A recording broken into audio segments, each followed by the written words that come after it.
लद्दाख सीमा पर भारत और चीन के बीच LAC यानी लाइन ऑफ एक्चुअल कंट्रोल पर गलवान घाटी में हुई हिंसक झड़प को लेकर AIMIM प्रमुख असदुद्दीन अवैसी का बयान आया है।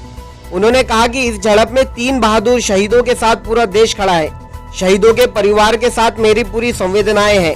अवैसी ने आगे कहा कि बॉर्डर पर कमांडिंग ऑफिसर सामने से अगुवाई कर रहे थे और सरकार को इनकी शहादत का बदला लेना चाहिए।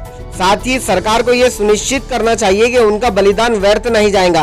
असदुद्दीन अवैसी ने ये बयान अपने ट्विटर अकाउंट से सोशल मीडिया पर शेयर किया है। आपको बता दें कि सोमवार रात को दोनों देशों की सेनाओं के बीच हिंसक झड़प हुई थी। इस झड़प में भारतीय सेना का एक अफसर और 2 जवान शहीद हो गए थे। ये घटना तब हुई जब सोमवार रात को गलवान घाटी के पास दोनों देशों के बीच बातचीत के बाद सब कुछ सामान्य होने की हालत में आ रहा था। इस घटना के बाद चीनी विदेश मंत्रालय का आधिकारिक बयान सामने आया है।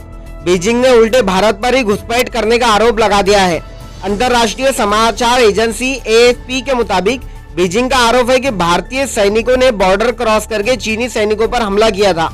चीनी विदेश मंत्रालय की ओर से कहा गया है कि भारत ऐसी स्थिति में एक तरफा कार्रवाई करता है जो उसे नहीं करनी चाहिए।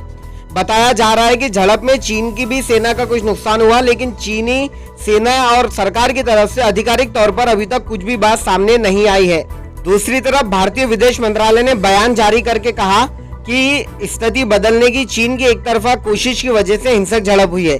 यानी ये झड़प जो हुई जिसमें 3 जवान भारत के शहीद हुए हैं, ये चीन के कारण हुई है। विदेश मंत्रालय की तरफ से कहा गया कि नुकसान को टाला जा सकता है। विदेश मंत्रालय के प्रवक्ता अनुराग श्रीवास्तव ने कहा कि तनाव घाटी के लिए बातचीत चल रही है।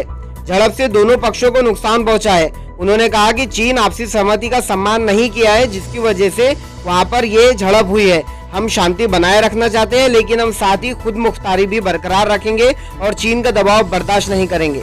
इस खबर में फिलहाल इतना ही। ऐसे ही ताज़ा और लेटेस्ट न्यूज देखने के लिए द टाइम्स न्यूज को सब्सक्राइब कीजिए और आप अपने सवाल और सुझाव हमें कमेंट करके भी बता सकते हैं। Thank you for watching.